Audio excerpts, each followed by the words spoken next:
শান্তিপূর্ণ পরিবেশে ৭টি উপজেলায় জমজমাট ভোটযুদ্ধ।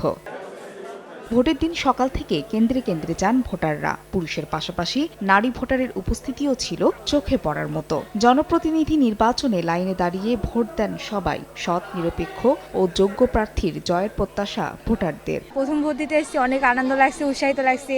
সুষ্ঠুভাবে ভোট হচ্ছে এবং আমরা সুন্দর শৃঙ্খলাভাবে ভোট দিতে পারতেছি। নিজের অধিকার প্রয়োগে পিছিয়ে নেই বয়সের ভারে নুয়ে পড়া ভোটাররাও। এলাকার উন্নয়নে যোগ্য প্রার্থী বাছাইয়ে ভোট কেন্দ্রে উপস্থিত শারীরিকভাবে অক্ষমরাও। নির্বাচনের সুষ্ঠু পরিবেশে সন্তুষ্ট তারা।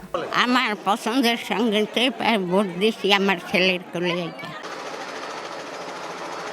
এছাড়া শত ব্যস্ততার মাঝেও ভোটের মাঠে নাগরিক অধিকার প্রয়োগে পটুয়াখালীর কলাপাড়ায় হেলিকপ্টারে করে হাজির হন ত্রাণ ও দুর্যোগ প্রতিমন্ত্রী মহিবুর রহমান মুহিব। প্রতিটা ভোট আমি মনে করি একটা নাগরিকের জন্য মূল্যবান এবং সেটাকে মূল্য ভেবেই প্রত্যেকের যার প্রার্থীকে মনমতো ভোট দেওয়া উচিত। আমার একটা ভোট আমার যত কষ্ট হোক আমার এসে দেওয়া উচিত।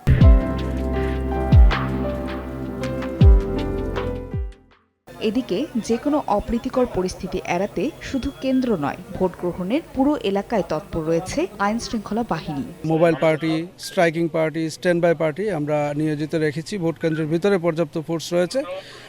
পুলিশের পাশাপাশি র্যাব, বিজিবি, আনসারের সদস্যরাও কাজ করছে। চতুর্থ ধাপে 2টি উপজেলায় ইভিএম আর বাকিগুলোতে ভোট গ্রহণ চলছে ব্যালট পেপারে। ফাহরিয়া ফারজানা, সময় সংবাদ।